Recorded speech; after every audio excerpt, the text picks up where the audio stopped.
Buen día a todos. Vamos a ir comenzando, ya se han ido conectando algunos, supongo que se irán conectando el resto. Yo les recuerdo que toda la información, como siempre, la pueden encontrar en los archivos de cátedra, ya sea tanto entrando como por agronomía como por el profesorado. Ustedes tienen, en el caso de agronomía, están al final, la introducción a la física, y ahí van a encontrar todos los archivos con toda la información de la asignatura. En particular, en el archivo que se llama Zoom PDF, ahí van a encontrar los links a las clases, como la de hoy, y a las clases de consulta. Como ustedes sabrán, y si no lo saben, se los comunico, anoche se anunció que el aislamiento social preventivo y obligatorio va a continuar hasta el 12 de abril inclusive, en principio. Así que nosotros vamos a tener por lo menos una clase más el próximo lunes, así en formato virtual, y varias clases de consultas en la semana. Así que yo reprogramé lo que estaba programado en Zoom, las hice periódicas las clases, así que aquí en el archivo este van a encontrar los enlaces tanto a las clases de los lunes como a las consultas que había puesto en virtud de la encuesta que les pedí que respondieran. Y los enlaces van a ser siempre lo mismo. Para las clases es un tipo de enlace y para las consultas, la del miércoles un enlace, la del viernes otro.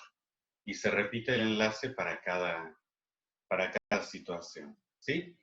Así que eso ya está actualizado.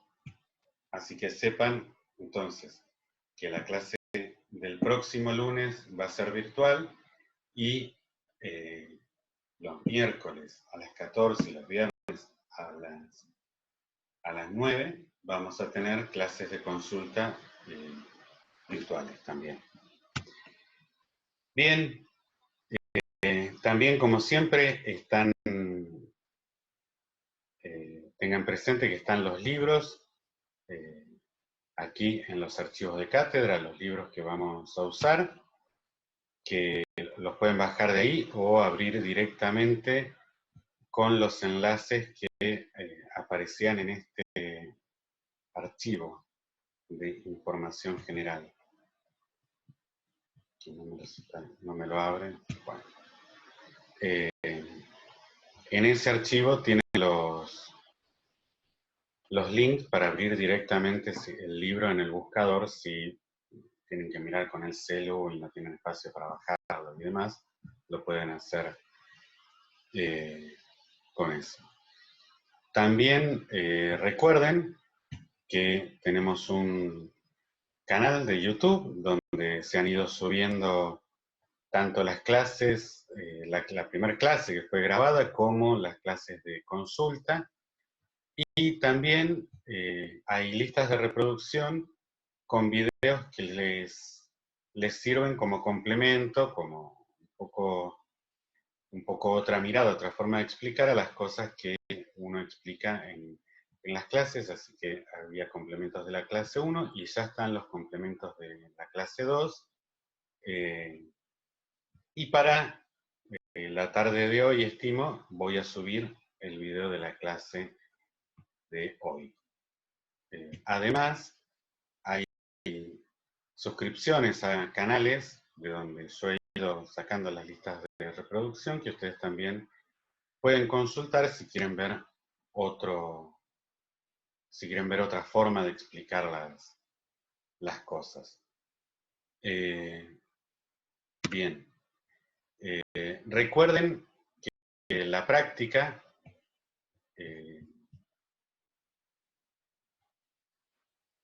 está también disponible en PDF y allí en algunos problemas tienen la posibilidad de o bien utilizar ejemplos del libro o encuentran algunos links a simuladores, que la idea es que les permitan a ustedes interactuar un poco con el problema y asimilarlo tal vez de otra forma.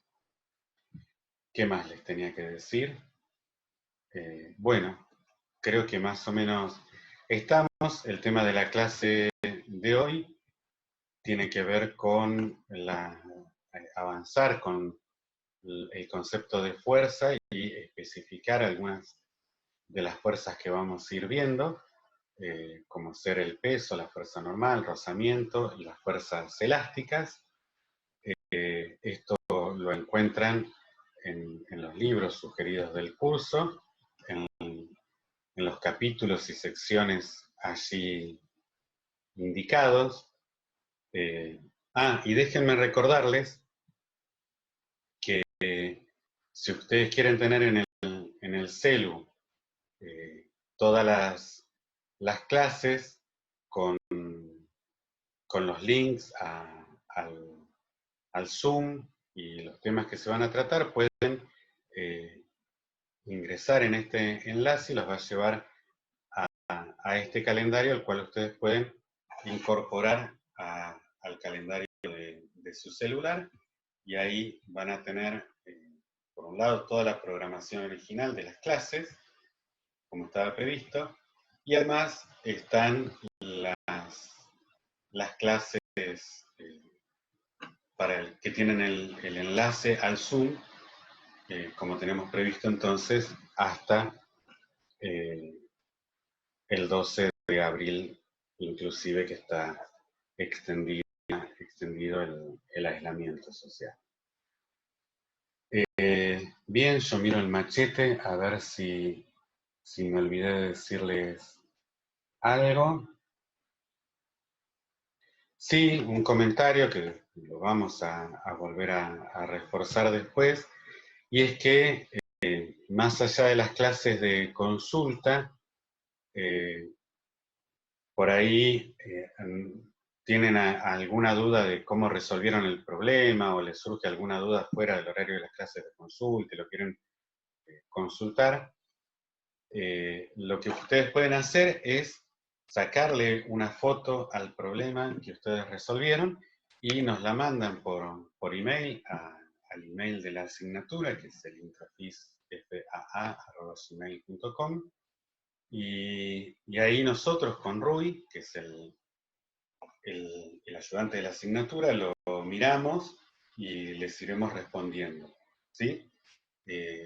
Eso sobre todo lo pueden hacer el jueves, que es el día que Rui está dedicado completamente a responder esas cosas.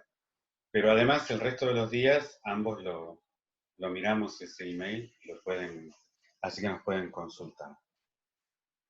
Dicho todo esto, entonces vamos a comenzar con la clase.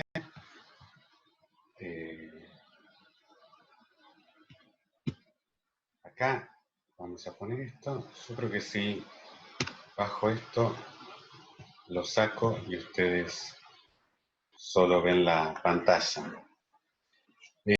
Bueno, empezamos a hablar con un poco más de profundidad del concepto de fuerza.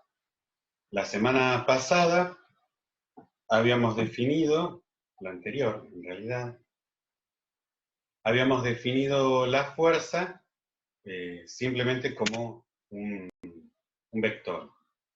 Un vector que la particularidad que tiene un vector es que es un conjunto de números que describen a ese vector.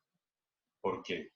Porque por un lado tenemos lo que define su módulo, magnitud, intensidad. A veces hablamos de longitud del vector también en una forma figurada para describir ese módulo de ese vector, que se representa con una flecha, usualmente. Una flecha que tiene una dirección, es decir, está sobre alguna recta y tiene algún sentido. Apunta hacia un lado o hacia el otro de la recta. Así que hasta ahora básicamente habíamos dado una definición de la fuerza más bien matemática, comentamos algún ejemplo como podría ser el empujar o mover algo, tirar de una cuerda, pero sin formalizarlo mucho. Ahora lo que vamos a hacer es avanzar un poco más en este concepto, y lo primero que tenemos para decir es que cuando uno hace una fuerza, o cuando algo hace una fuerza, lo está haciendo sobre otra cosa. O sea que cuando hablamos de fuerza, hablamos de la interacción entre dos cuerpos, o como dice ahí en la pantalla, entre un cuerpo y su ambiente, o al revés, entre el ambiente que le hace algo al cuerpo.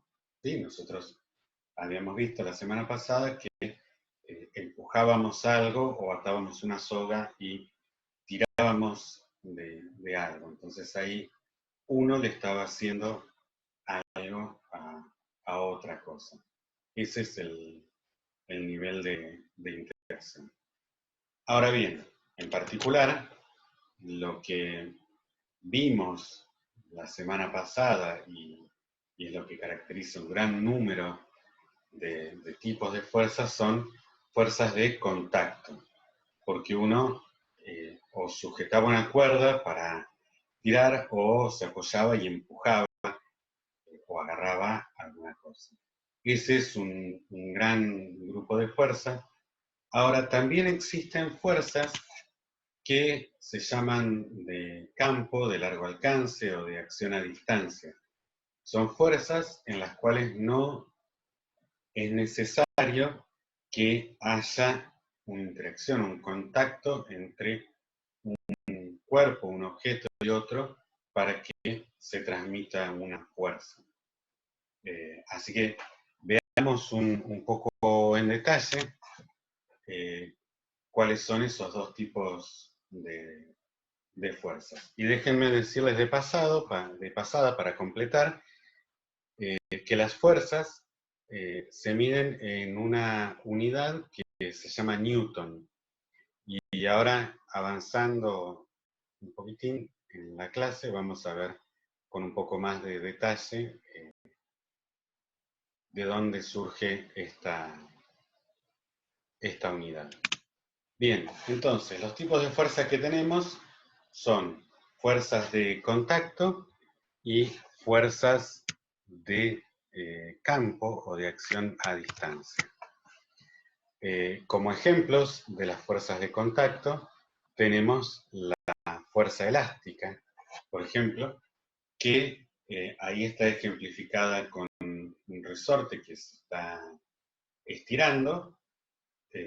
Podría ser también un resorte que se comprime, o podría ser un elástico, justamente.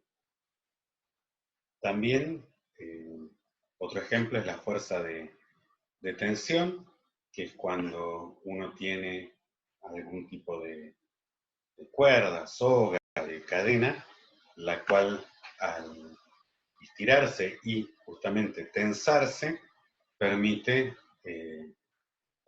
mover algún objeto. En este caso, por ejemplo, vemos que está moviendo un carrito. Y otro ejemplo son las fuerzas impulsivas, que es cuando alguien le pega una patada a una pelota, por ejemplo. Eso es, la fuerza solo se ejerce en algún instante de tiempo muy, muy corto. Ustedes me van a criticar la figurita, y tienen razón, porque la verdad que podría haber puesto la figurita de Messi, o algún otro pegándole a la pelota, pero lo que yo hice, y se los resalto, es copiar una figura de uno de los libros que están sugeridos para seguir el curso, ¿sí? Y esto es algo que les hago énfasis nuevamente. Vayan a los libros para complementar las cosas que uno les está diciendo, porque el curso está basado en esos libros. Y puede que no sea suficiente todo lo que uno dice como para que ustedes visualicen completamente el problema. Ustedes necesitan complementarlo. Así que por eso fue que en realidad yo dejé la figura de un jugador de fútbol americano, porque la verdad que el libro es una traducción de un libro de Estados Unidos. Bueno, dicho eso, estos son algunos ejemplos de fuerzas de contacto, y ahora vamos a ver el otro tipo de fuerzas que por ahí en principio pueden parecer extrañas, pero en algunos casos estamos bastante familiarizados con esos. El primer caso que tenemos es el de la fuerza de atracción gravitatoria. Es una fuerza que surge entre dos cuerpos, dos objetos, por el simple hecho de tener masas, ¿sí? Ahora bien, se necesitan que las masas sean muy grandes, al menos la masa de uno de los cuerpos. En nuestro caso, ese cuerpo que sentimos con mucha intensidad su acción a distancia es la Tierra. La Tierra tiene una masa enorme y genera un campo gravitatorio que es el que hace que nosotros sintamos esa atracción hacia la Tierra, y es el que hace que las cosas caigan hacia la Tierra.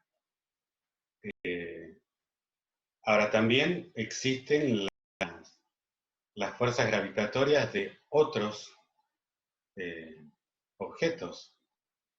Por ejemplo, ustedes habrán escuchado, sobre todo cuando se van de vacaciones a la playa, lo de las mareas altas y las mareas bajas. Esas mareas tienen que ver con la posición tanto de la Luna como la del Sol. Son las que con su campo gravitatorio generan variaciones en la fuerza gravitatoria que experimenta un objeto, solo que uno por ahí no las nota, pero el agua, al ser un fluido, lo nota con mayor intensidad, y entonces se generan las mareas. Después vamos a ver con un poco más de detalle esta fuerza. También otra fuerza con la que estamos muy familiarizados es la fuerza magnética. Y digo muy familiarizados fundamentalmente porque creo que todos tenemos imanes en la heladera. Esos imanes son los que generan un campo magnético y generan una fuerza en general de atracción hacia la chapa de la heladera, hacia el metal de la heladera. No obstante, uno puede ver que cuando pone dos imanes uno frente al otro, las fuerzas pueden ser atractivas o repulsivas. También la Tierra genera un campo magnético intenso, que es el que nos permite definir el norte magnético. Cuando nosotros utilizamos una brújula, ya sea una brújula de aguja o la brújula del celular, se orientan en función de las fuerzas magnéticas del campo terrestre. Pero bueno, de esta fuerza nosotros no vamos a hablar mucho del peso, de la fuerza gravitatoria, lo vamos a tratar con el peso, con algún detalle en lo que sigue de la clase. De la fuerza magnética es algo de lo que no vamos a hablar ni en este curso ni en el de física. Ustedes básicamente no van a tener nada que les hable de las fuerzas magnéticas. Sí vamos a hablar de las fuerzas eléctricas. Las fuerzas eléctricas, un fenómeno cotidiano es aquel, por ejemplo, que se da cuando estamos en días secos y nos bajamos del auto y cuando vamos a cerrar la puerta nos da una chispa. Esa chispa es porque se acumularon cargas de distintos signos en la chapa del auto y en nosotros, y entonces cuando se recombinan esas cargas nos da esa chispa.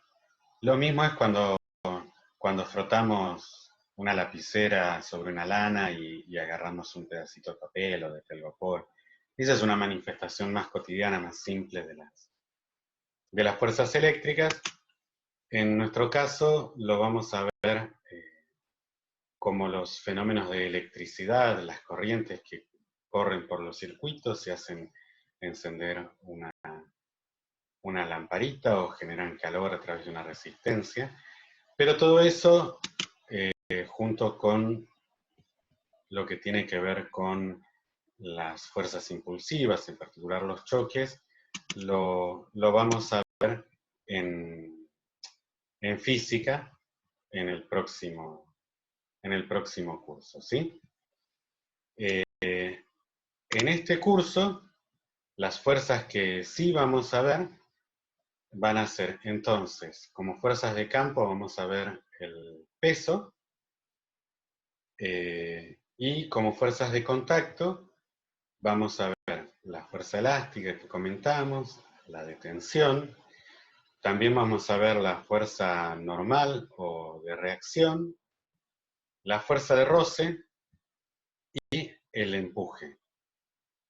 Esta última va a estar contenida en la unidad 2 y va a ser algo que tiene que ver con el segundo parcial porque va a tener que ver con la unidad de hidrostática.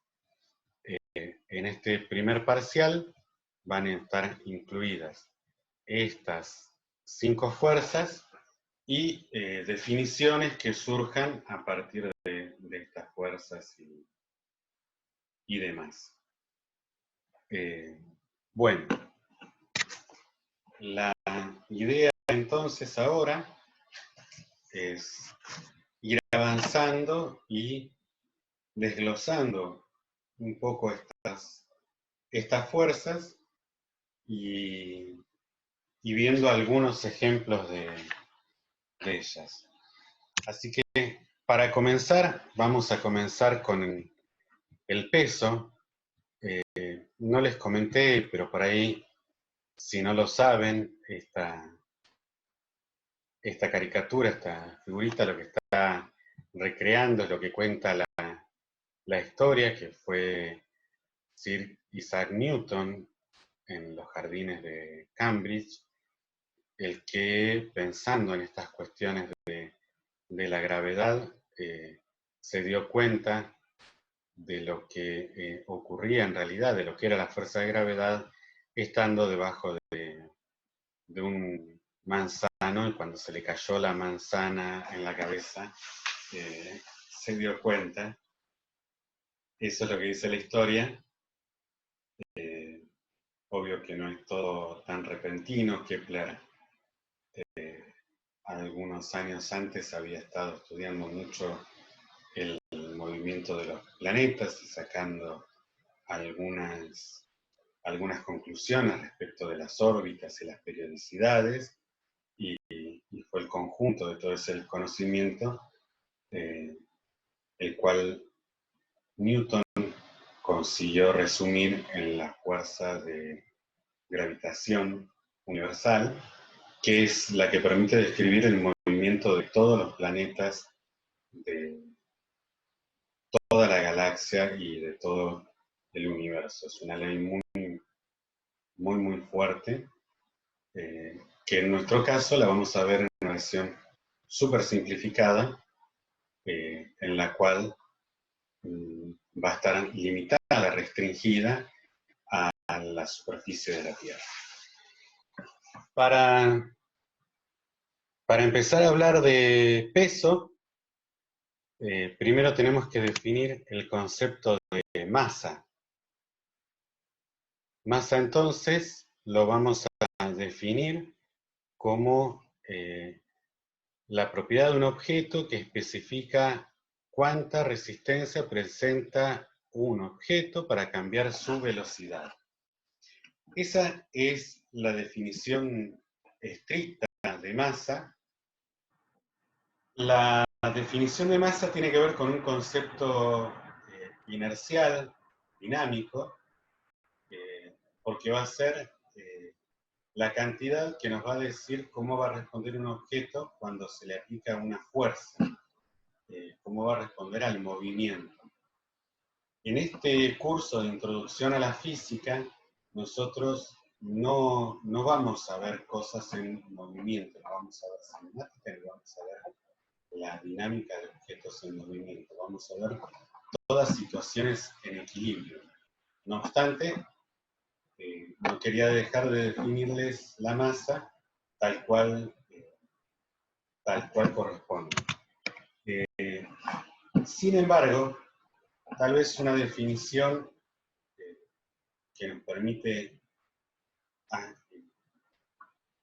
describirlo un poco más en el contexto en el que vamos a trabajar, es la de decir que la masa es la cantidad de materia que tiene un objeto. Materia podría ser energía también, porque existe aquella ecuación de que la energía es igual a la masa por el producto de la velocidad de la luz al cuadrado. Solo por eso. Pero lo cierto es que para nosotros es la cantidad de materia que tiene un objeto. Y entonces esa masa es una propiedad inherente, intrínseca del objeto, y no depende de los alrededores, de cómo la midamos, de dónde esté ese objeto. La masa es siempre la misma. La masa de un objeto es la misma. Acá, en la Luna, en Júpiter y en cualquier lugar de la galaxia. Esa masa se mide en una unidad que se llama kilogramos, que tal vez a ustedes les resulte familiar, aunque vamos a comentar ahora que no es tan igual a lo que ustedes están acostumbrados a medir, a ver como kilogramos. Y nosotros, usualmente en la física, vamos a utilizar como letra para designar la masa de algo, la letra M, a lo sumo con algún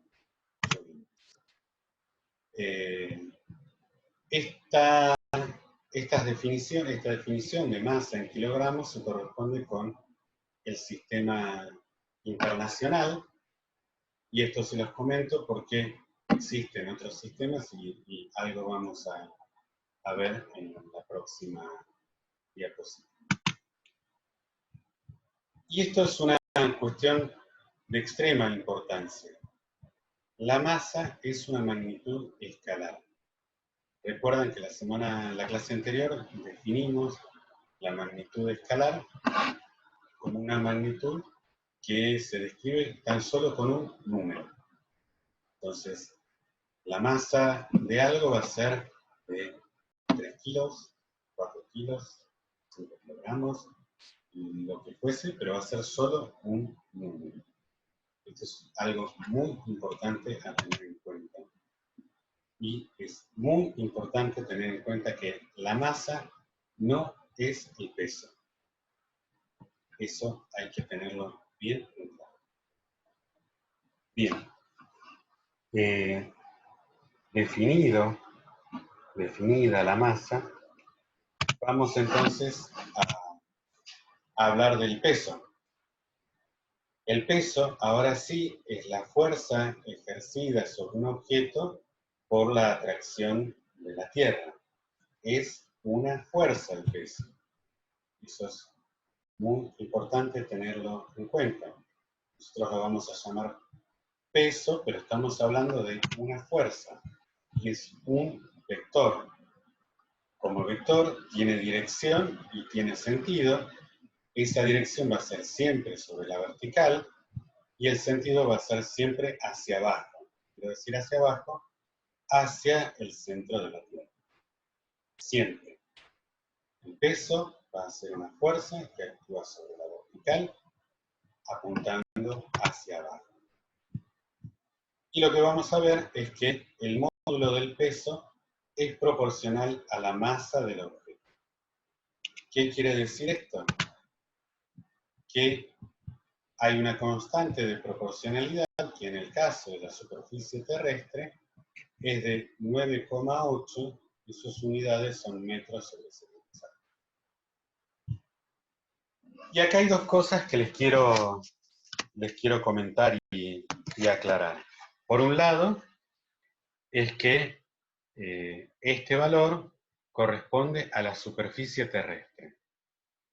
Eso quiere decir que en la Luna esa constante de proporcionalidad es otra, en Júpiter es otra, ¿sí? Entonces, el peso depende del campo gravitatorio en el cual estemos inmersos.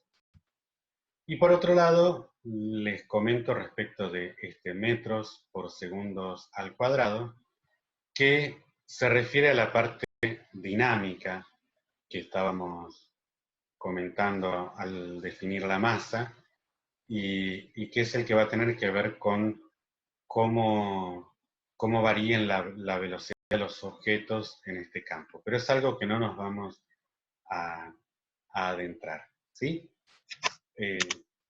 Seguimos.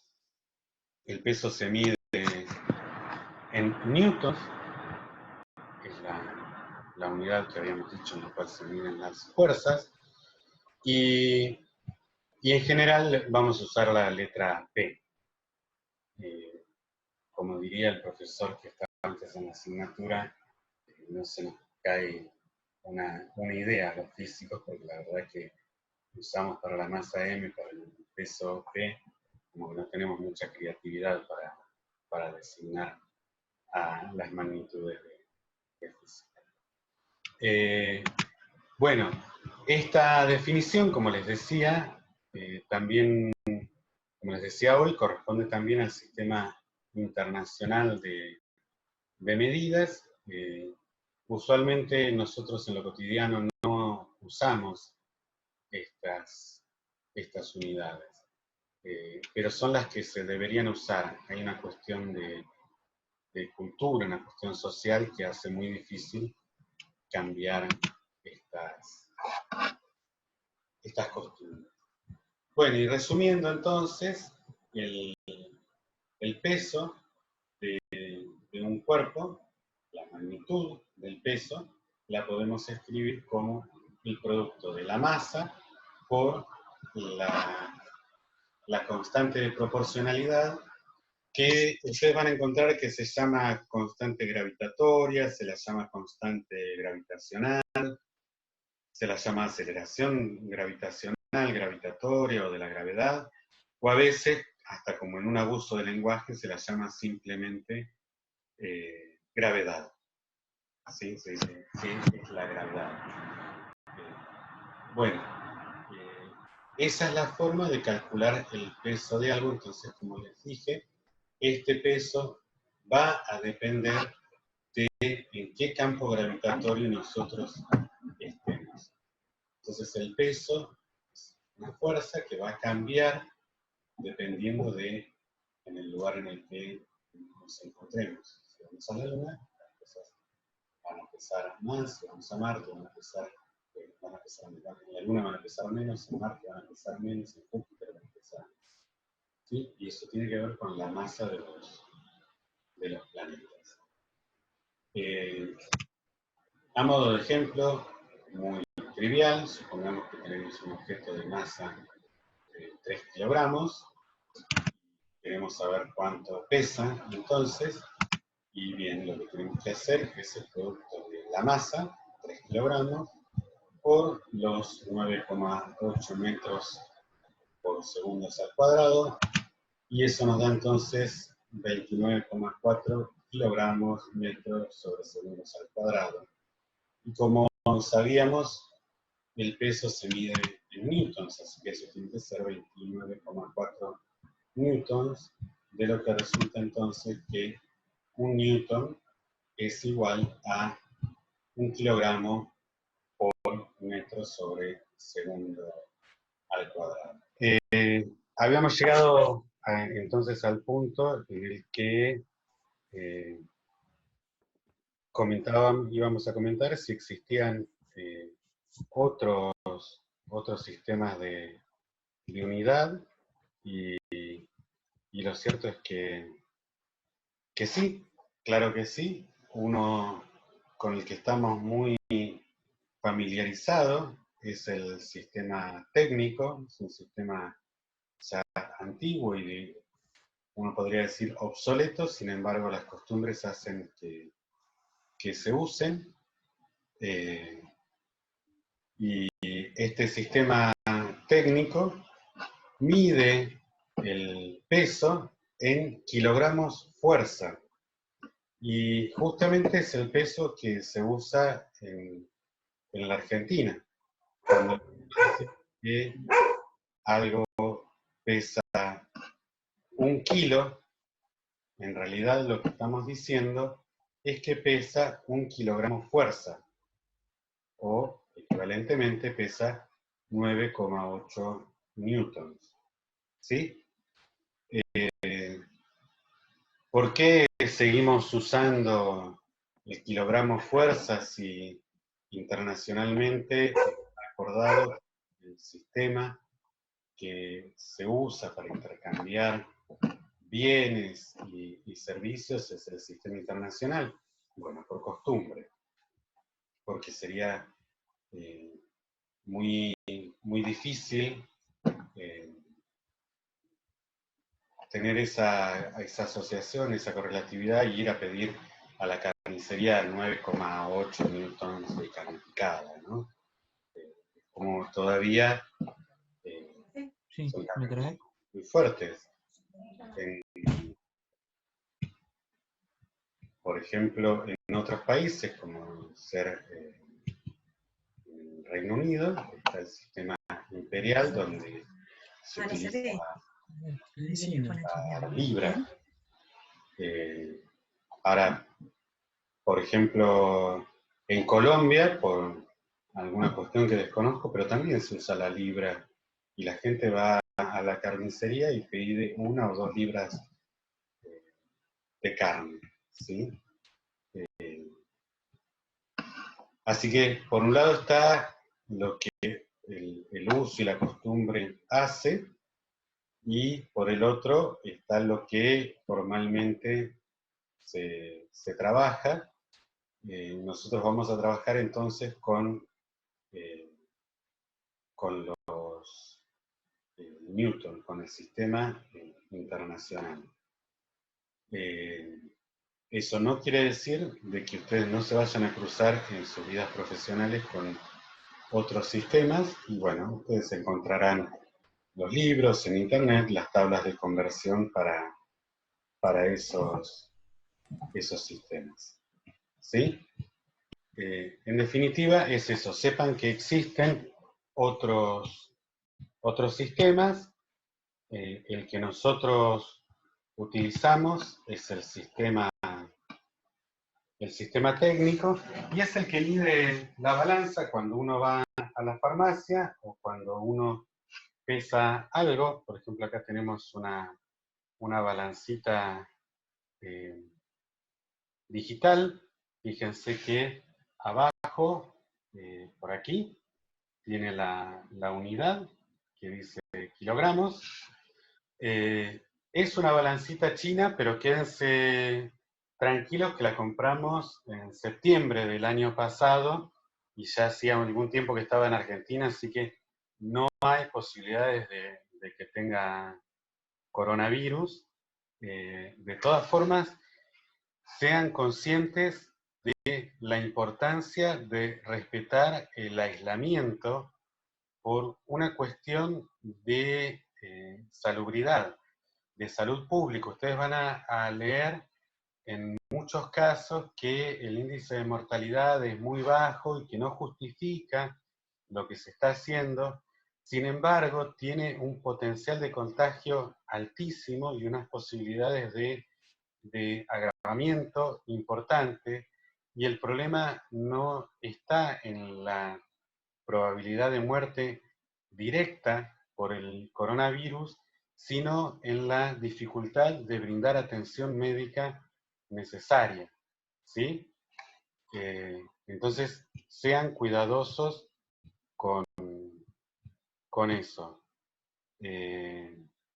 Bien, dicho esto, les sigo contando entonces de la balancita china. Es una balancita que, fíjense, tiene un ganchito acá. Lo usan mucho, en general, esta balancita, dos tipos de usuarios. Los que viajan mucho, de nuevo, los que viajaban mucho antes del coronavirus, porque uno cuelga de acá y puede pesar cuánto pesa su valija y no excederse y tener que pagar un montón a las aerolíneas. O también lo usan los pescadores cuando quieren decir, jaja, mirá lo que pesqué, este dorado. Nosotros acá lo vamos a usar ejemplificando, mostrándoles efectivamente que, por ejemplo, si colgamos una plomada, esta plomada se usa para pescas embarcadas, ¿sí? Lo que la balancita nos da, fíjense, es 335, 340 gramos, y eso es el peso que tiene esta plomada. Entonces, si nosotros quisiésemos este peso en las unidades del sistema internacional, tendríamos que multiplicarlo por 9,8. ¿Sí?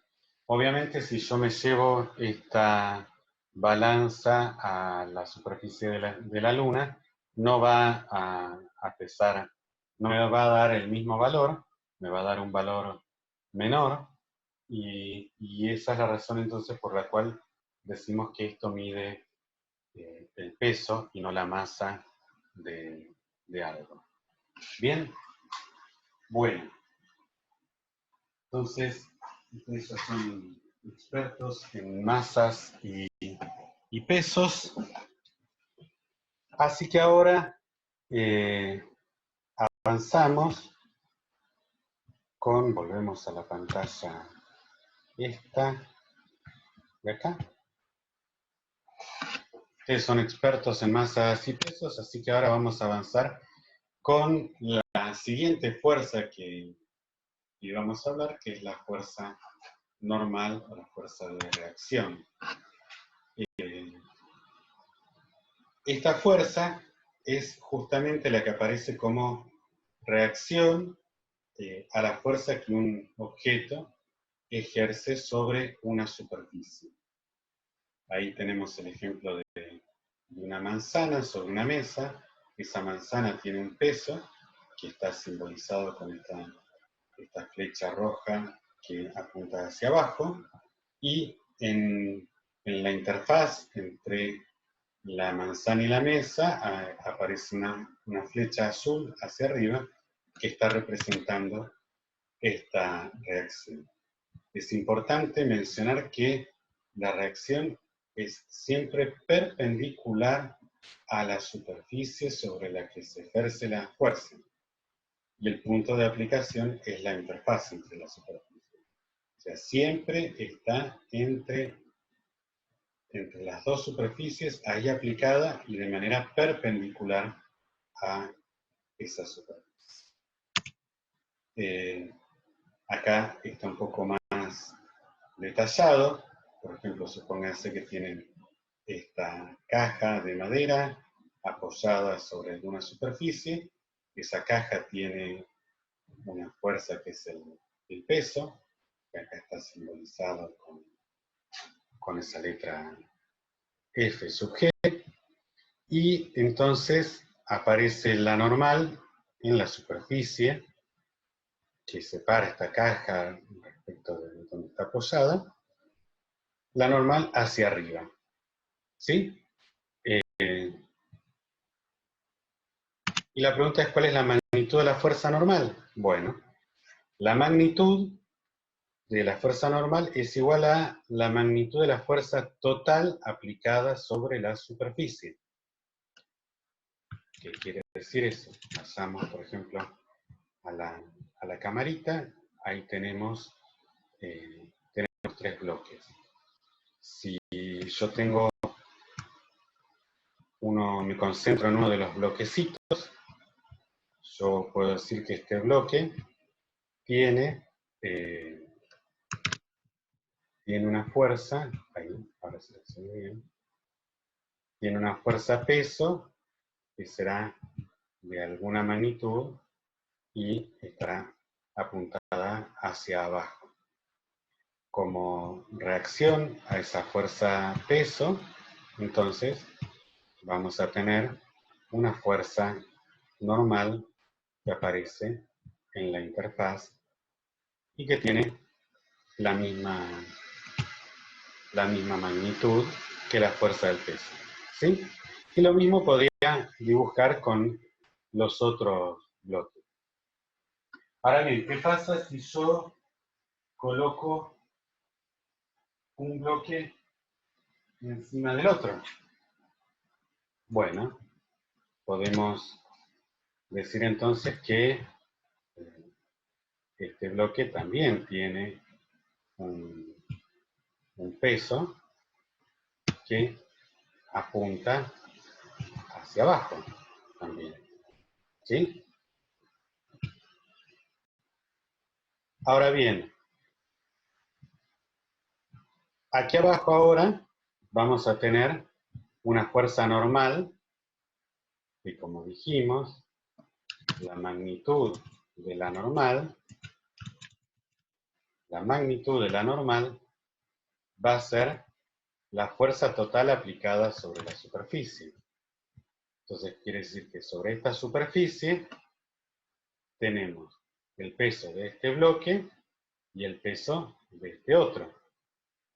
Así que la normal va a ser una fuerza que ahora va a tener una magnitud del doble de lo que tenía antes. Ahora bien, ¿es esa la única normal que aparece en nuestro problema? La respuesta es no. Existe otra normal y es la que se da en esta interfaz entre las superficies de los dos bloques. Así que acá también tenemos otra fuerza normal, que en este caso actúa sobre el bloque de arriba, mientras que la normal azul actúa sobre el bloque de abajo. ¿Cómo se entiende esta normal? ¿Por qué aparece? Porque tiene que haber alguna razón, alguna fuerza que equilibre la fuerza-peso, porque si no, el objeto se iría hacia abajo. ¿Sí? Justamente como la mesa, en el caso de la manzana, o aquí la tabla, impide que los bloques se vayan para abajo, eso quiere decir que hay una fuerza que está equilibrando el peso sobre esa superficie. Y lo mismo ocurre en esta interfaz. El bloque de abajo impide que el bloque de arriba siga hacia abajo por efecto de su peso. Entonces eso quiere decir que hay una fuerza que está equilibrando eso. Y esa fuerza es la reacción o la fuerza normal entre la superficie de los dos bloques. ¿Bien? Bueno. ¿Se entiende? ¿Alguna duda? Cualquier cosa ustedes me interrumpen, hablan o me mandan un mensajito y repasamos cualquier cosa que esté difusa, que no esté clara. ¿Sí? Bueno, sacamos estos dibujitos. Y finalmente recordemos que lo que decíamos acá siempre es perpendicular la fuerza de reacción. O sea que si se dan situaciones como alguna de estas tres en las cuales por alguna razón hay alguna fuerza que los mantiene eh, en contacto con esas superficies, la normal siempre va a ser perpendicular a la superficie. La normal va a ser siempre perpendicular a la superficie. ¿Sí? Ustedes dicen, bueno, pero ¿y esta situación, por ahí cómo se daría? Se puede preguntar, bueno, sería la situación de tener, por ejemplo, el celu y que yo apoye el marcador sobre la superficie del celular. Al apoyar el marcador, estoy haciendo una fuerza, entonces aparece una reacción en sentido contrario. ¿Sí? Eso es solo un ejemplo para algunos. Aquí tan simplemente podría ser el peso, y ese peso va a estar apuntando en la dirección hacia abajo, pero lo vamos a poder descomponer en dos direcciones, una paralela y una perpendicular. La clase siguiente vamos a profundizar sobre ¿sí? Esto es lo que teníamos para comentar de esta fuerza. El caso siguiente es la fuerza de roce. La fuerza de roce es una fuerza que aparece siempre oponiéndose al movimiento. Al movimiento relativo entre las superficies. Es importante tenerlo en claro. El movimiento relativo entre las dos superficies a lo que se pone. El caso típico es cuando queremos empujar algo arrastrándolo, ¿no? Así lo que tenemos es que uno hace una fuerza, como está aquí en la figura, en una dirección, y aparece, ahora también es una fuerza que aparece en la interfaz entre las dos superficies que están en contacto, pero ahora es paralela a la superficie, la fuerza de roce, y en el sentido contrario al que se ejerce la fuerza. La fuerza de roce también es la que sentimos, por ejemplo, cuando sopla viento o cuando vamos en un auto y abrimos la ventanilla y si sacamos la mano, sentimos el aire que nos choca en la mano, nos hace mantener la mano como levantada, ¿no? Eso es la fuerza de roce del aire con nuestra mano, que se explica de otra forma de la que vamos a ver ahora. Es otro tipo de fuerza de roce, son fuerzas viscosas, tienen que ver con fluidos, eso se va a ver en el siguiente curso de física. Nosotros aquí vamos a hablar de fuerzas de roce que tengan que ver con el contacto de dos superficies sólidas, ¿sí? ¿Cuál es el origen desde algún punto de vista microscópico de esa fuerza de roce? Bueno, tiene que ver con que las superficies en realidad no son tan lisas como por ahí a simple vista parecen desde un punto de vista microscópico, tienen una deformación, una rugosidad en la superficie, y eso hace que cuando se ponen en contacto unas con otras, haya como una especie de anclaje, de traba entre una superficie y la otra.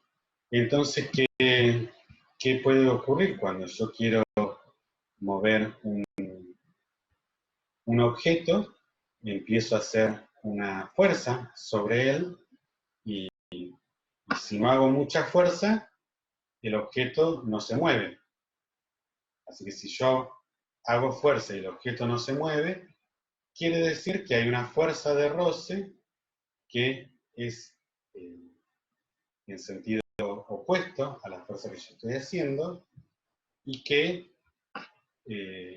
tiene la misma magnitud que la fuerza que yo estoy aplicando.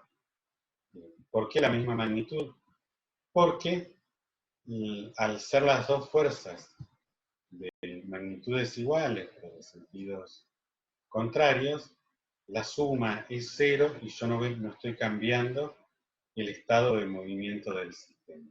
La próxima clase vamos a profundizar un poco sobre estas cuestiones. Pero en tanto y en cuanto yo le aplique una fuerza y el sistema no se mueva, quiere decir que la fuerza de roce es igual a la fuerza que yo aplico y de sentido contrario. Desde el punto de vista de un gráfico, uno podría graficar aquí la fuerza aplicada en este eje, el eje de las X debería ser, es el eje de la fuerza que yo estoy aplicando, y el eje de las Y vendría a representar la fuerza de roce. Entonces, fíjense que en esta región, cuando el objeto no se mueve, la fuerza de roce es igual a la fuerza aplicada. ¿Sí? Por lo que explicábamos antes, porque tiene que ser igual en magnitud, pero en sentido opuesto. Yo aumento la fuerza aplicada y aumenta la fuerza de roce. ¿Hasta cuándo puedo aumentar? ¿Hasta qué valor puedo aumentar? Bueno, existe un valor límite,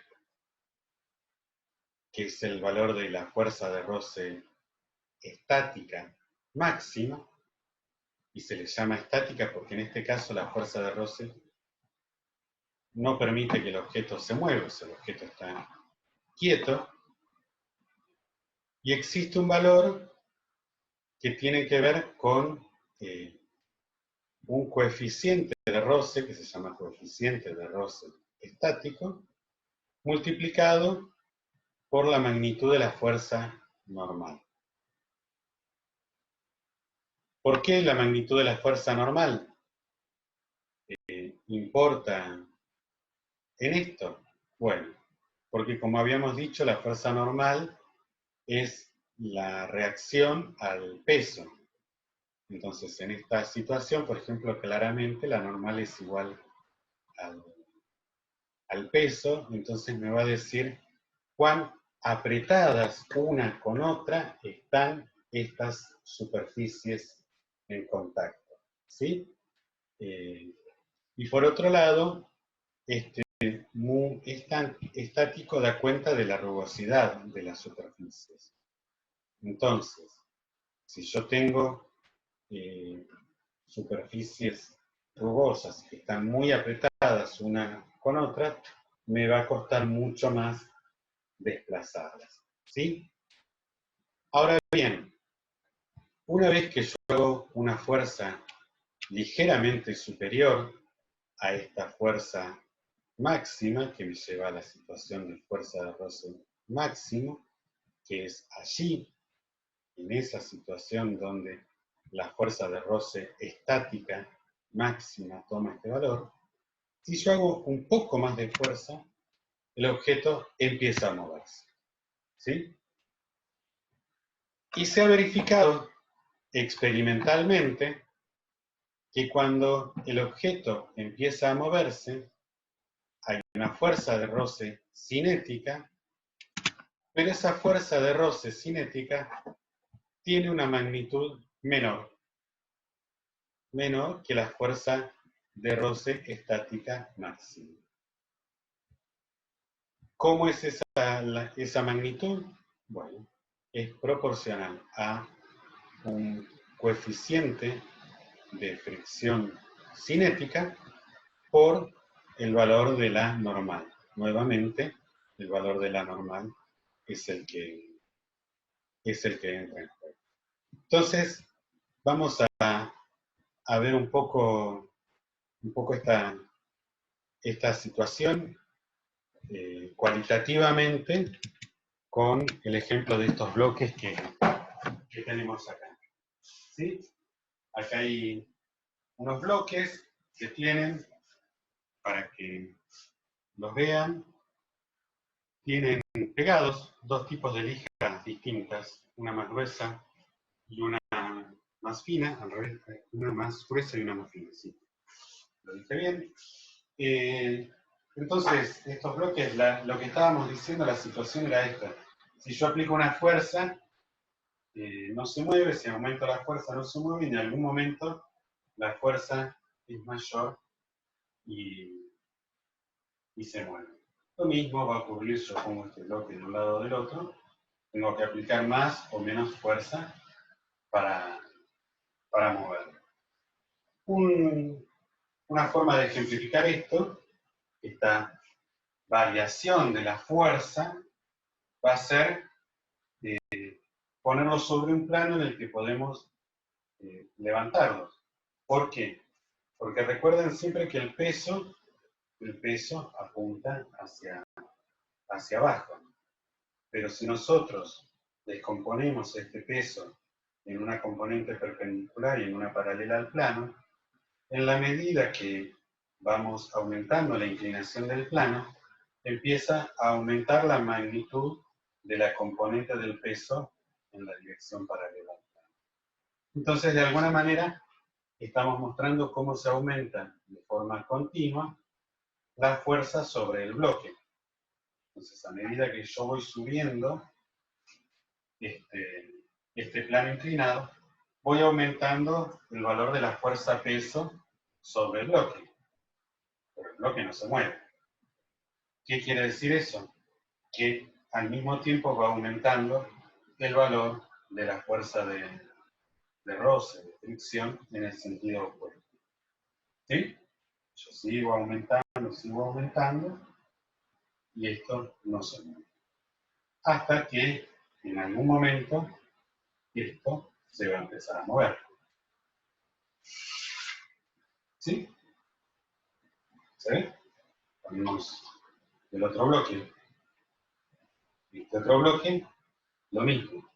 A medida que aumentamos, empieza a aumentar la componente del peso en la dirección del plano inclinado, pero asimismo también aumenta la componente que apunta hacia atrás de la fuerza de roce. En este caso, va aumentando la fuerza de roce estática, hasta que llega un punto en el cual este bloque se va a empezar a mover.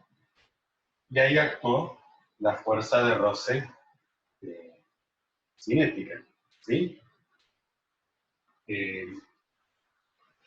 Esto es un poco para ejemplificar esta cuestión de los coeficientes, ¿sí? Fíjense que el hecho de tener superficies distintas hace que los coeficientes de roce entre la lija y la madera sean distintos. En un caso ya superó esta situación que mostrábamos aquí en la curva, en un caso ya superó la fuerza máxima de roce estático y entonces entra en la región cinética porque cae. Por ahí, no sé si ustedes lo habrán pensado, pero cuando caminamos o cuando las ruedas giran, pueden girar y nosotros podemos caminar gracias a la fuerza de roce. Entonces, la pregunta que yo les quería hacer es, cuando nosotros caminamos, ¿hacia dónde apunta la fuerza de roce? Piensen siempre, como dijimos, en el movimiento relativo de las superficies. Piensen entonces, cuando uno camina, cómo es ese movimiento relativo de las superficies, de manera tal de que nos permita avanzar, ¿sí? Lo mismo con la rueda, hacia dónde tiene que apuntar la fuerza de forma tal de que nos permita avanzar. Mientras tanto, vamos avanzando, nos quedan hablar de dos casos más de fuerzas. Uno de ellos es la tensión. La tensión, como dijimos, ocurre cuando se tensa una cuerda o una cadena sobre un objeto al cual se lo sujeta. ¿Sí? La dirección corresponde con la dirección de la cuerda y la magnitud es igual a la que se le aplica a la cuerda.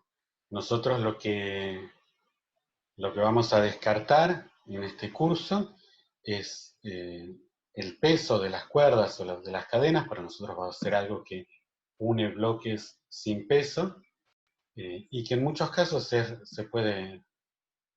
ajusta a la realidad. Y por otro lado vamos a considerar que las cuerdas no se estiran, porque si no estaríamos en un problema de fuerzas elásticas que tiene que ver, se explica de otra forma. Así que vamos a considerar eso. Por ejemplo, un caso de tensión es cuando uno ve una lámpara sujetada por una cadena. Ahí la cadena está tensa y está ejerciendo una fuerza de tensión sobre la lámpara. ¿Cómo es esa fuerza de tensión? Bueno, la lámpara tiene un peso que está representado por esta fuerza aquí, y entonces la cadena ejerce una tensión de igual magnitud y sentido opuesto, que es lo que permite que la lámpara quede estática, en reposo, colgada del techo de la habitación donde se encuentra, ¿sí? Y obviamente, si uno mira en la cadena, sobre la cadena también hay una fuerza de tensión que en este punto es igual y opuesta a este, y como la cadena está en reposo, tiene que aparecer otra fuerza de tensión hacia arriba que la equilibre, ¿sí? Y esto en definitiva termina generando una fuerza de tensión en este punto también hacia abajo, ¿sí? En definitiva, este peso que tiene el cuerpo es el que se siente en este punto del objeto. Así que, a modo de ejemplo también, antes de que se corte la transmisión, déjenme mostrarles, acá hay otro bloquecito que tiene lija de un lado, que tiene que dejarlo quieto, y tiene inclinado el otro, se caería, pero yo le puedo sujetar, por ejemplo,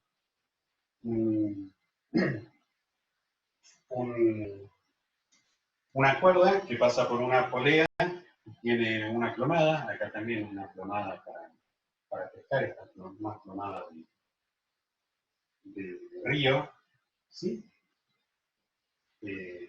Entonces fíjense que ahí yo estoy colocando un peso sobre la cuerda, se genera una tensión. Después vamos a ver con más detalle, pero la tensión que aparece acá en la cuerda es la misma que aparece acá. La polea, que las consideramos sin masa, que no rozan en nuestros problemas, va a transmitir la tensión uniformemente.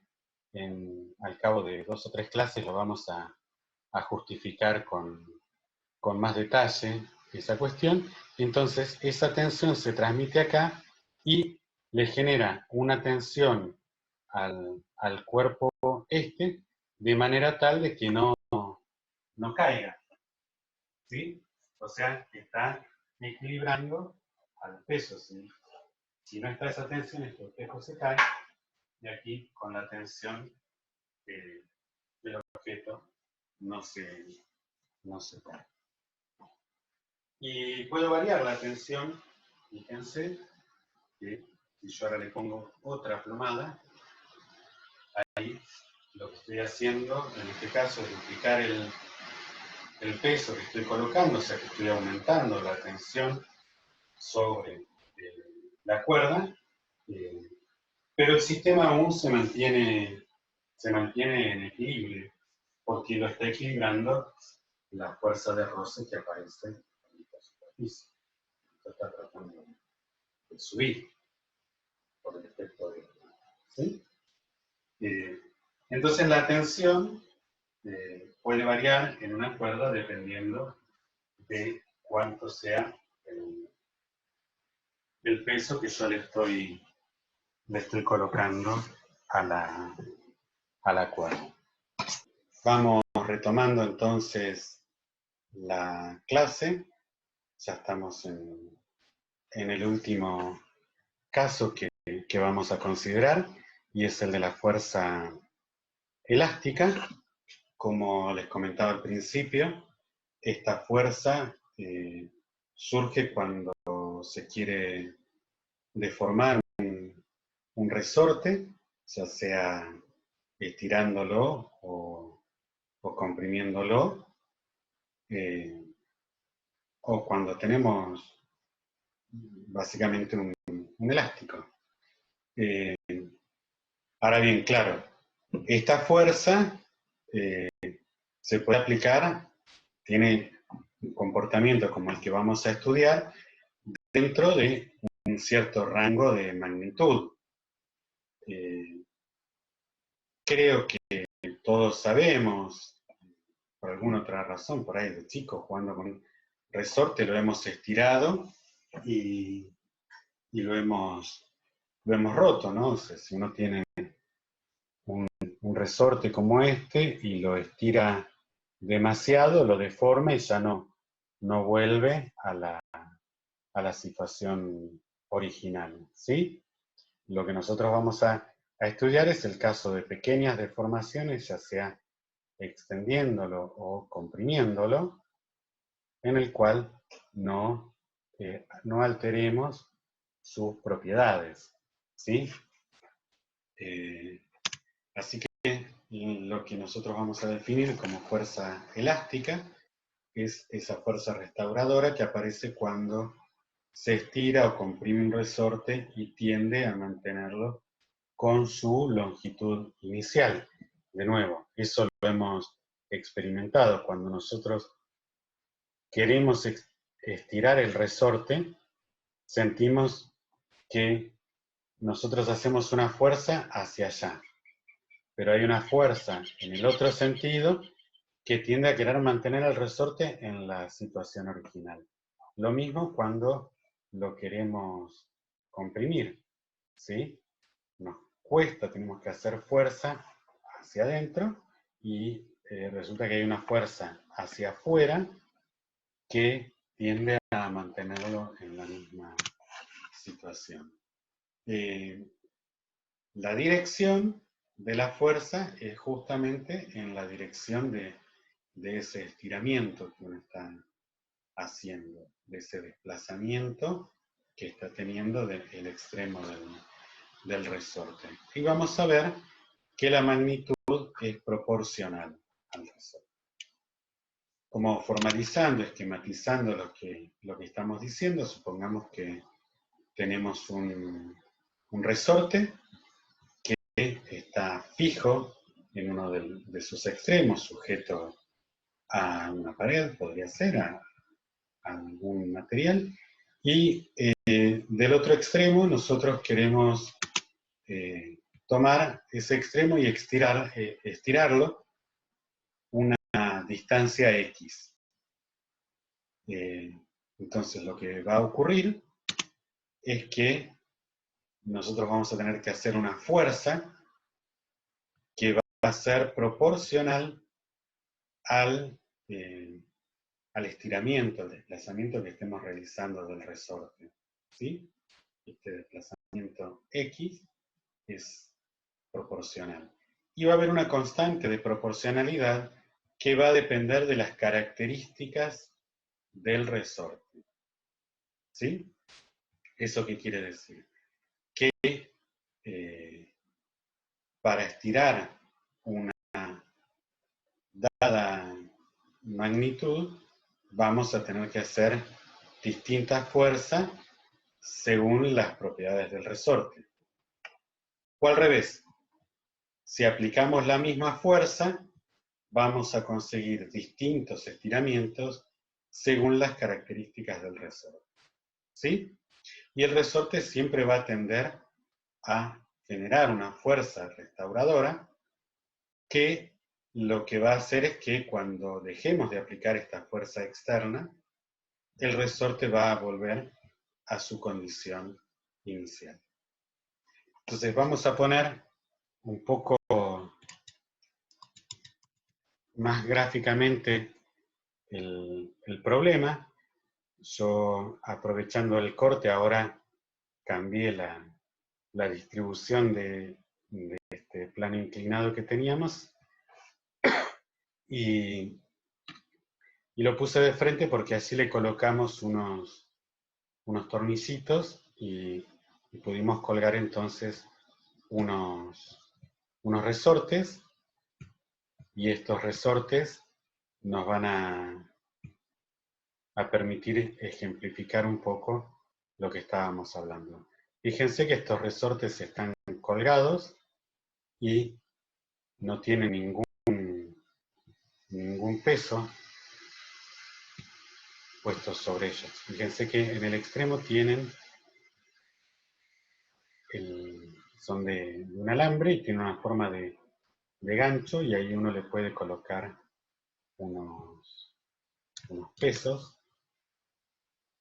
Ahora lo que estoy marcando es la posición original que tiene cada resorte antes de colocarle los pesos.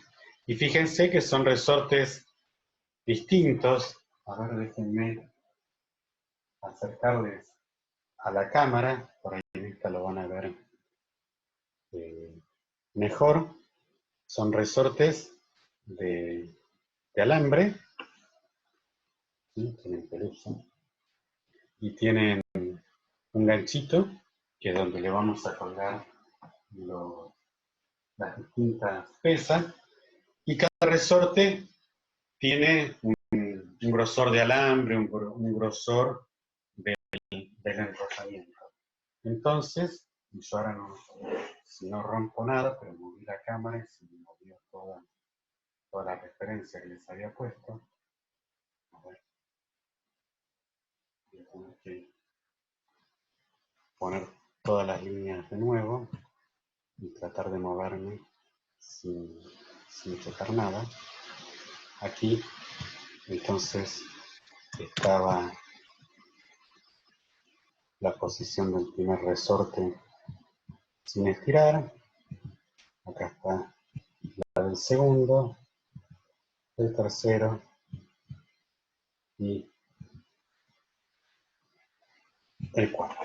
Bien, ahora lo que yo voy a hacer es colgar de ellos unas pesas del estilo de las que les mostré hoy, y fíjense entonces que cuando yo le pongo un peso, el resorte se estira. Ahora, sin embargo, no todos se estiran de la misma forma. ¿Sí? Ahí se me movieron, cuando puse esta pesa se me movieron todas las referencias. Bueno, eso no lo había considerado. Bueno, porque se me van a seguir moviendo todas.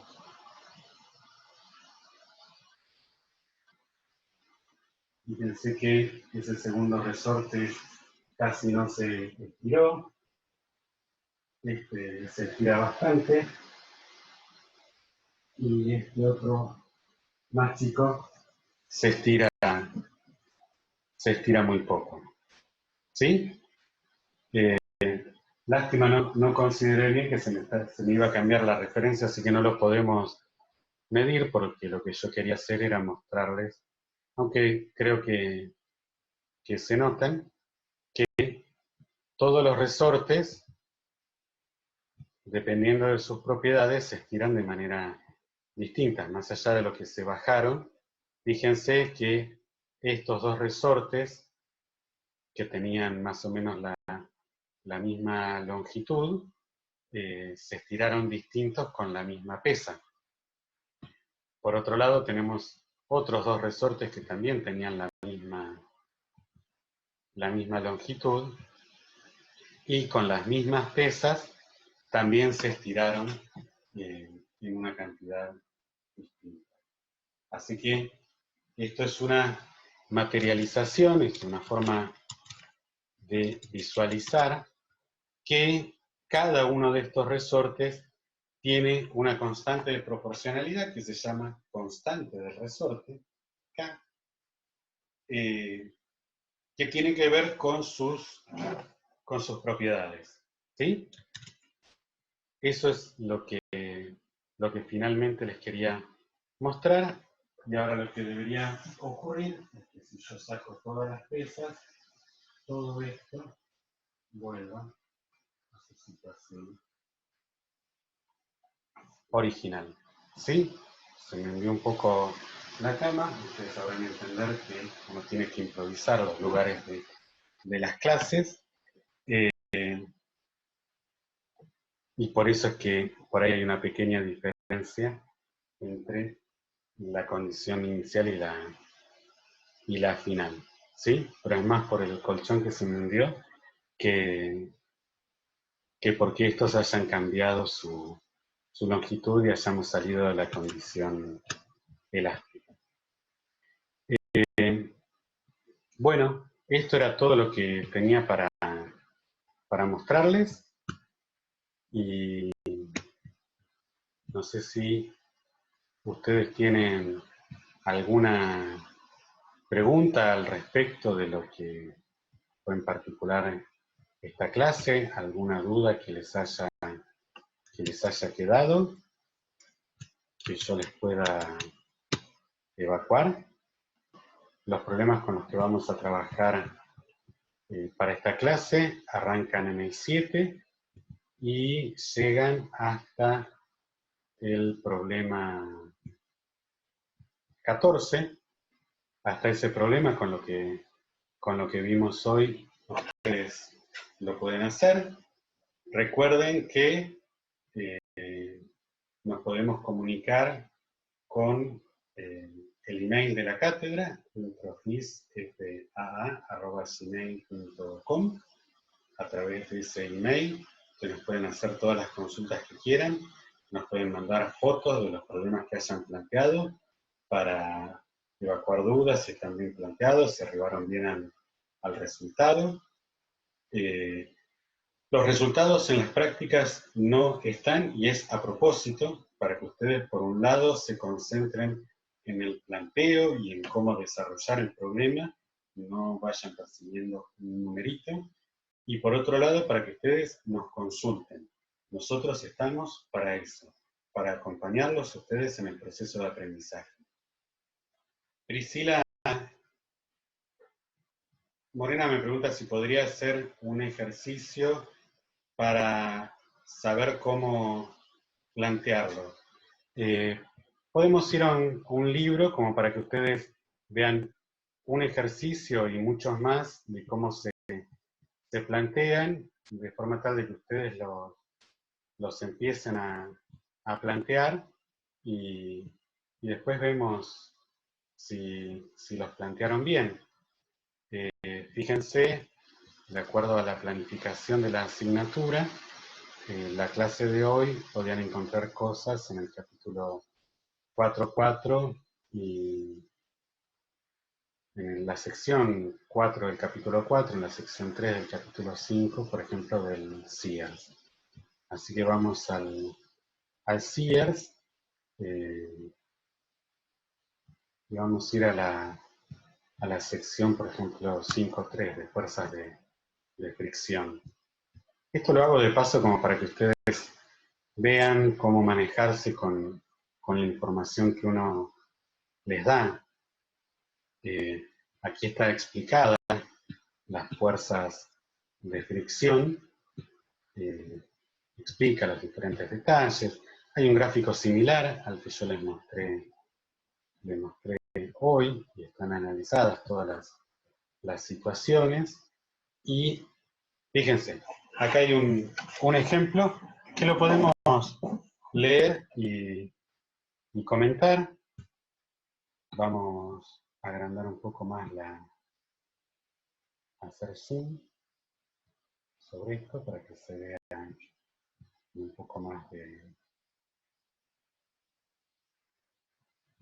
claridad del enunciado y lo que plantea el problema. Dice, usted intenta mover una caja de 500 newton por un piso horizontal. Para comenzar a moverla debe tirar con una fuerza horizontal de 230 newton. Una vez que la caja se libera, dice acá entre comillas, y comienza a moverse, puede mantenerse a velocidad constante con solo 200 newton. ¿Cuáles son los coeficientes de fricción estática y cinética? Acá el hecho de que se mantenga a velocidad constante quiere decir que la fuerza, esos 200 newtons, son equivalentes a la fuerza de rozamiento cinética. ¿Sí? Alberto, Bueno, dime. sí, que ese problema está en la práctica, es el ejercicio 9, para que se ubiquen los chicos. Vamos a mostrarles el ejercicio 9 entonces, para que vean de qué estamos hablando. Aquí está. El ejercicio 9, supongamos que intentamos mover una caja, el mismo ejercicio. Acá está. Y acá les dice, ver Sierzymanski, ejemplo 5.13. ¿Por qué se les sugiere ver este ejemplo? Porque justamente está planteado en el libro. Gracias, Rubí. Me estaba olvidando de que ese problema en particular era el que estaba puesto en la práctica. Justamente para que ustedes vayan al libro, se familiaricen con la forma de explicar las cosas del libro y vean cómo el libro explica el problema, cómo lo razona. Por un lado, acá dice, la caja está en equilibrio si está en reposo o se mueve con velocidad constante, así que usamos la primera ley de Newton expresada por la ecuación 5.2. Básicamente lo que está diciendo, nosotros no le pusimos título a esto, pero lo que dice es que las fuerzas son de igual magnitud y sentido contrario. Podemos ir a buscar la expresión 5.2, que esta es la que vamos a ver en detalle la próxima clase. Pero básicamente lo que dice es que la sumatoria de fuerzas tanto en X como en Y se anula. Nosotros no entramos todavía en detalle con eso, lo vamos a ver la próxima clase. Pero en definitiva sabemos que lo que tiene que ocurrir es que las fuerzas de fricción sean iguales a las fuerzas aplicadas. Así que volvemos entonces a nuestro problema de fuerzas de fricción. Acá está. Y dice, también necesitaremos las relaciones de las ecuaciones 5.5 y 5.6 para calcular las incógnitas mu S, que es la estática de static, y mu K, que es la cinética, y el K es de cinética. Y que no son ni más ni menos que lo que nosotros le dijimos, la magnitud de la fuerza de fricción estática, y en algún lugar, acá está, la de fricción cinética. ¿Sí? Entonces, fíjense que el libro los va llevando sobre los conceptos que ustedes fueron viendo. Los vimos en la clase, los pueden rever en el libro. Entonces, dice, en ambas situaciones actúan sobre la caja 4 fuerzas. Y acá las describe y las dibuja. Por un lado está la fuerza del peso, que actúa hacia abajo. Por otro lado está la fuerza normal, que actúa hacia arriba. Y por otro lado tenemos las fuerzas aplicadas, que en el primer caso es de 230 newton.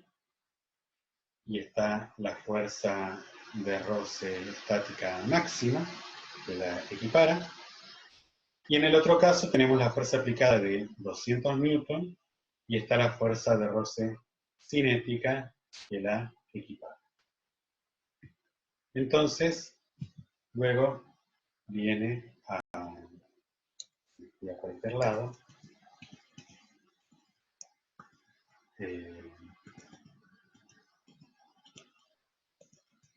Perdón, acá está. Entonces acá los describe como son esas situaciones. Fíjense que como que los narra,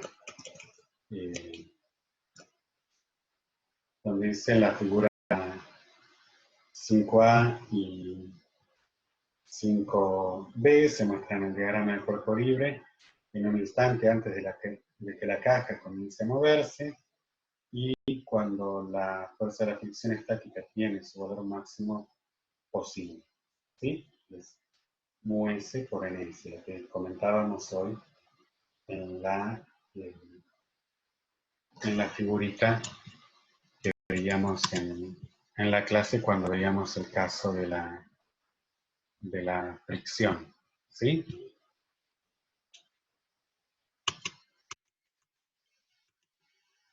Era cuando tomaba este valor, que era el máximo que podía tomar la fuerza de roce antes de moverse. Bien. Y por otro lado, comenta entonces que una vez que la caja se está moviendo hacia la derecha con una velocidad constante, la fuerza de fricción cambia a su forma cinética. ¿Sí? Que es lo que comentábamos aquí. Que toma ahora esta expresión. Bueno, y entonces lo plantea en términos de las sumatorias de fuerzas igual a 0. Nosotros hasta ahora lo definimos como que la normal era igual a toda la fuerza total aplicada sobre la superficie, que en este caso es el peso. Así que en definitiva lo que nos da es que la normal es igual al peso, es igual a 500 newton. Y por otro lado, que la tensión aplicada es igual a la fuerza de roce máxima. Así que una vez que tenemos el valor de cuánto es la fuerza de roce estática máxima, podemos entonces, utilizando la expresión para esa fuerza de roce estática máxima en términos del coeficiente de roce y la normal, despejar ese coeficiente de roce y reemplazar los valores de la fuerza de roce y la fuerza normal, y entonces calcular el valor de ese coeficiente. De manera análoga, podemos entonces plantear lo mismo para cuando tenemos la situación cinética. En este caso, la fuerza de roce cinética es menor, como ya habíamos visto, y entonces podemos despejar ese coeficiente de roce cinético ahora utilizando la condición cinética, ¿sí? Y calcular cuál es el valor entonces de ese coeficiente de roce. Yo tengo una duda con respecto al 8. ¿Con respecto a cuál? Al 8, al número 8 de la guía. A ver, déjame...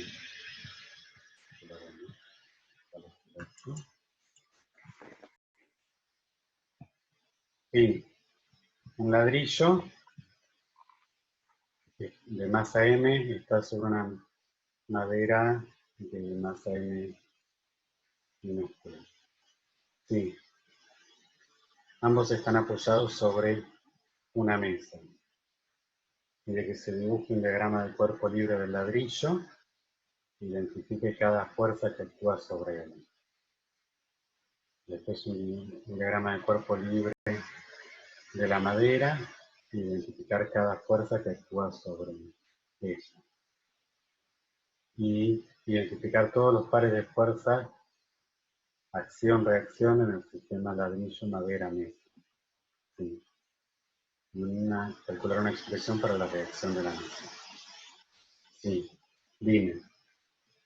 Claro, porque yo anoté, hice las dos por separado, como dice en el A y en el B, y a cada uno le puse la normal desde la, digamos, como desde la base perpendicular, la ubiqué. Sí. Y el peso desde el centro para abajo. Claro. Pero Sí. lo que no entiendo es el tema del último, de la expresión, de los tres juntos. Ah, bien. Bueno, pero ahora está bien, lo vemos. Es un poco como en el caso de los bloques que les mostraba hoy al principio. A ver si podemos dibujar, esquematizar esa situación. Supongamos que tenemos acá la mesa. Claro, porque yo me acuerdo que vos habías dicho que si, o sea, si estaba uno sobre otro, creo que la normal iba a ser el doble o algo así, pero no me quedó muy claro eso. Está bien, la normal es la suma de todo. Fíjate, eso es lo que habíamos dicho por acá. La magnitud de la fuerza normal es igual a la magnitud de la fuerza total aplicada sobre la superficie, de todas las fuerzas que actúan sobre la superficie. Y ahí vamos a ver qué quiere decir eso. Bueno, ahí dibujé rústicamente la mesa. ¿Bien? Entonces, Sí. le vamos a poner nuestro bloque de madera. Ya tenemos un bloque, bueno, un bloque de madera podría ser un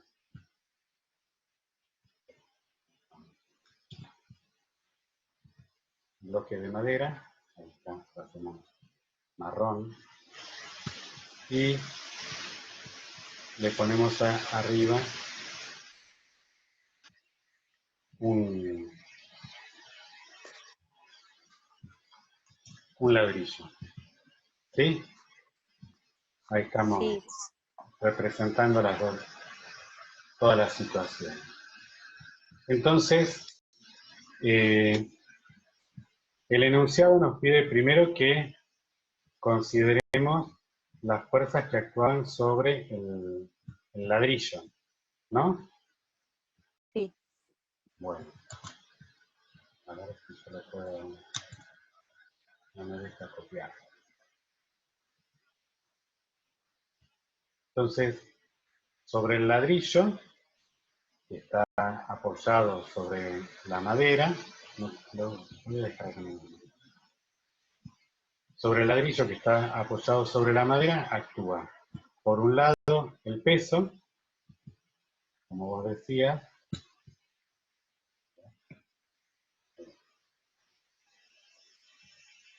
y por otro lado, tenemos tenemos la reacción al peso. La dibujamos, la pongo en un costado para que no se superponga. ¿Hasta ahí estamos? ¿Estás de Sí, acuerdo? sí, Bueno, sí. bien. Por otro lado, nos pedía que dibujemos las fuerzas que actuaban sobre la madera. Claro, Una de ellas es la fuerza del peso del ladrillo que actúa sobre la madera. Porque el ladrillo está apoyado sobre la madera. ¿Sí? sí, Y por otro lado, tenemos la fuerza del peso del ladrillo.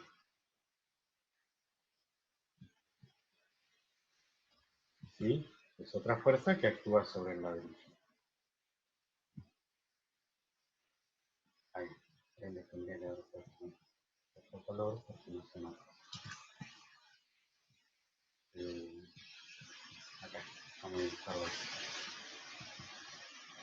Ese es el peso de la madera. Entonces, sobre la madera actúa, por un lado, el peso del ladrillo, por otro lado, el peso de la madera, la gravedad, y además actúa una fuerza de reacción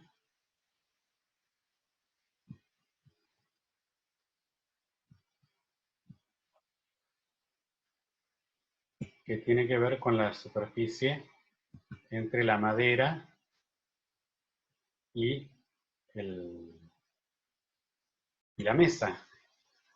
¿Sí? sí. A ver si le pongo nombre a cada cosa. Esto es el peso del ladrillo. Alberto, Dime. capaz que se podría separar los cuerpos por ahí para que no se confunda la reacción sobre el ladrillo de la reacción de la mesa sobre la madera. Por ahí confunde un poco eso. A ver.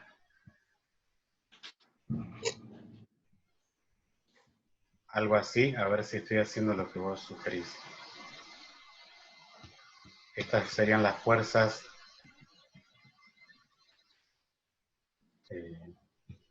así. ¿Es esto, Rui, lo que sugerías? Era que no veo. Digo de hacer separados los cuerpos, el ladrillo de la madera.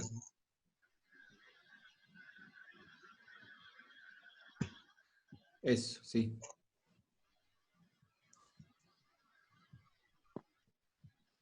Me parece que por ahí puede ayudar un poco a entenderlo, para que no se mezclen, no se superpongan las fuerzas. Bueno,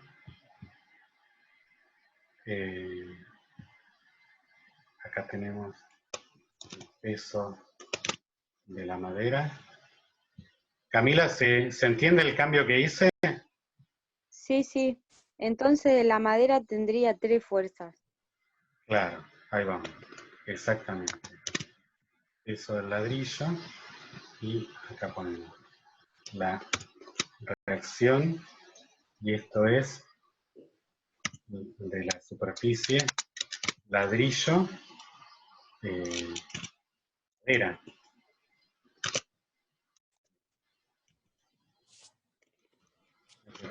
Acá.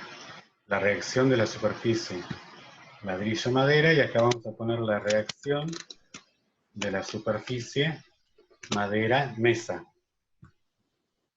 ¿Sí?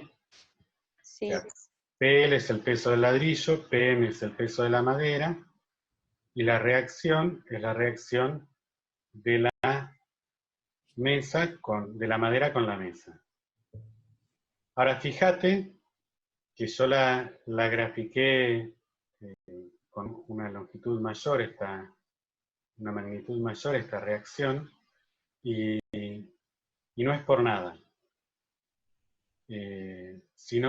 No por nada la hice así, sino porque fíjate que sobre esta superficie, en definitiva, no solo está actuando el peso de la madera, sino que también está actuando el peso del ladrillo sobre toda la superficie.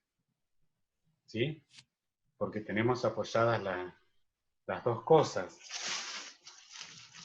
Esto, El cursor, yo no lo veo al cursor, Alberto, lo que estás señalando. No sé si no lo veo yo o no se ve.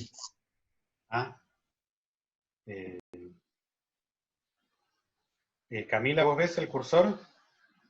No se mueve, pero sí sé de lo que está hablando. Está perfecto entonces. Ahí lo estoy moviendo sobre las fuerzas PM y PL. Sí, sí, se ve ahí. ¿Eso lo ves? Rui, por ahí puede que demore Sí, debe ser por la conexión mía, sí. en mostrarse, en actualizarse. Pero Camila lo vio y lo entiende, así que perfecto. Sí, lo que yo quería mostrar era, no me acuerdo cómo me ponía yo cómo yo ponía mi pantalla a full.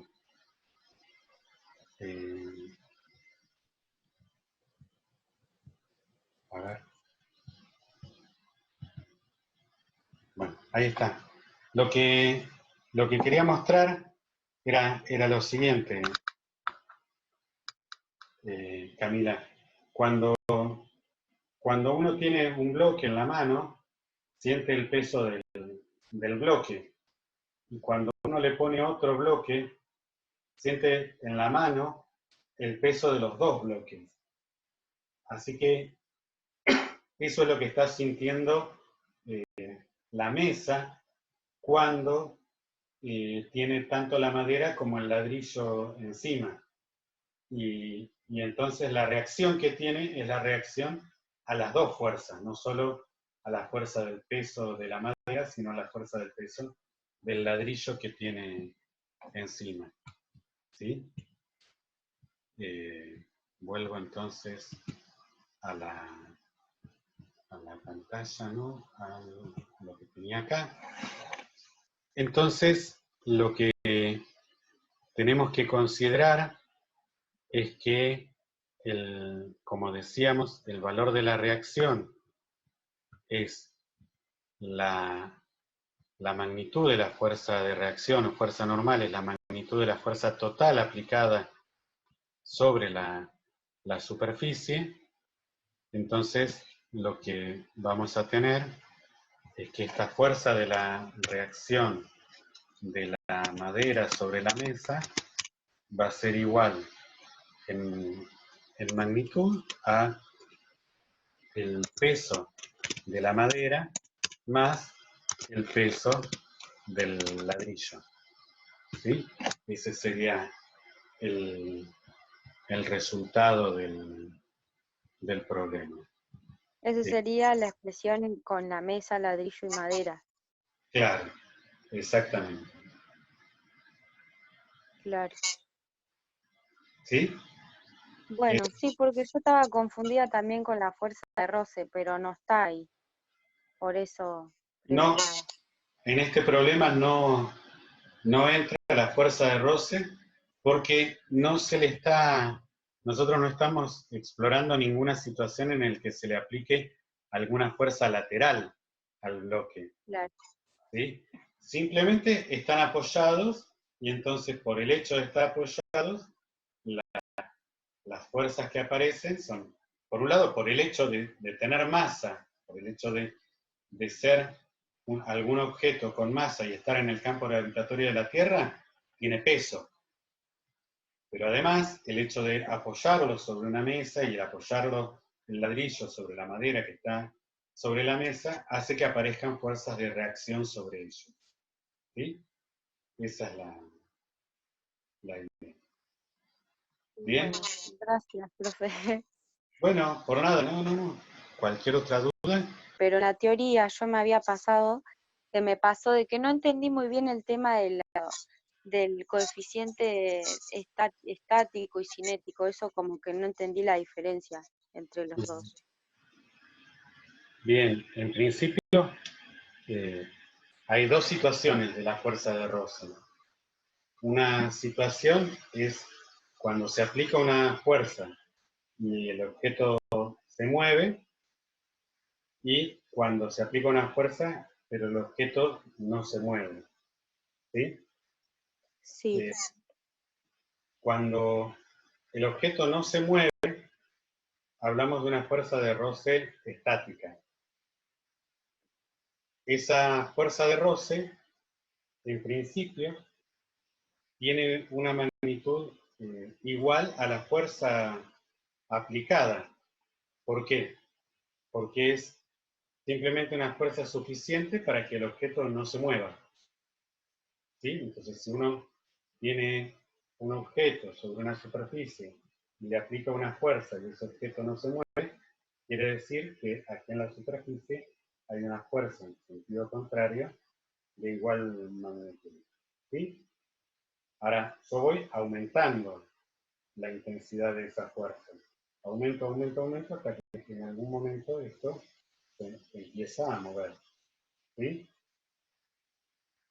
¿Cuál es, hasta qué valor puedo yo aumentar esta fuerza sin que este objeto se mueva? Bueno, ese valor está dado por esta situación. A ver, ¿cómo lo mostramos? Acá. O sea, este eje de aquí abajo, lo que representa es la fuerza que yo estoy aplicando. Y el eje vertical representa la fuerza de roce, en magnitud, ¿no? Entonces van siendo iguales, pero de sentido opuesto. O sea, yo aumento la fuerza que aplico y aumenta la fuerza de roce, porque esto no se mueve. Yo sigo aumentando la fuerza que aplico y aumenta la fuerza de roce porque esto todavía no se mueve. Hasta un límite en el cual justo ahí está por moverse el objeto. En ese límite de que la intensidad de la fuerza es tal que está por moverse el objeto, la fuerza de roce tiene esta expresión, se describe con esta expresión, que la fuerza de roce estática máxima es igual al mu estático por la normal. Pero solo en ese límite, cuando el objeto está a punto de moverse. Si yo le aplico menos fuerza, la fuerza de roce simplemente toma el valor de la fuerza que estoy aplicando. En ese límite es que se describe de esa forma. Y es igual a la fuerza que yo estoy aplicando también, además. ¿Sí? Pero en ese límite lo puedo escribir así, como el mu estático por la normal. Ahora, después de eso, si yo aplico más fuerza, esto se empieza a mover, se desplaza. ¿Sí? Como lo tengo acá, se desplaza. Y sigue habiendo roce acá. Eso se describe entonces por una fuerza de roce que se verifica que, experimentalmente que es menor en magnitud de esa fuerza de roce, y se escribe como el mu cinético por la normal. ¿Sí? Esa va a ser la magnitud de la fuerza de roce. ¿Qué quiere decir esto? Que a mí me va a resultar más difícil empezar a mover algo, porque voy a tener que hacer una fuerza mayor, que si después lo quiero mantener en movimiento, porque después podría ser una fuerza menor y mantenerlo en movimiento. ¿Sí? Bueno. ¿Aclara un poco el panorama? Más o menos. Sí, sí, mejor. ¿Sí? Bueno, Sí, sí. fíjate igual que parte te puede quedar un poco turbia, te puede quedar alguna duda. Fíjate si por ahí uno de los videos que están sugeridos en el canal te ayuda, porque por ahí explicado por otra persona, con otras palabras, también te puede ayudar a entenderlo. Y si no, lo volvemos a conversar todas las veces que sea necesario y buscamos darle todas las explicaciones que se puedan, todas las variantes, como para tratar de que se pueda visualizar la situación, digo yo, porque en definitiva, esto lo que describe son situaciones que nosotros tenemos a diario, ¿sí? Camila. Hola. Sí, profe, te escucho. Sí, no, por ahí para que tengas un ejemplo claro, por ahí pasa cuando vos tratás de empujar una caja o un mueble, que vos sentís que una vez que se empezó a mover esa caja o ese mueble, vos sentís que se mueve con un poco más de facilidad que antes de que empiece a moverse. Sí, es como más liviano. Claro, esa es un poco la diferencia entre el pensamiento cinemático y el estático. Exacto, eso iba a poner el ejemplo de la silla, ¿no? Pero es de un mueble eso, cuando uno lo empieza a mover, es como que hace una fuerza y cuando consigue que se mueva, es como que resulta más liviano, lo que vos decís, exactamente. Es esa la situación, y esa situación tiene que ver con esta diferencia de que tenemos que llegar a una fuerza mayor para empezar a que se mueva y después, haciéndole menos fuerza, ya lo podemos mantener en movimiento.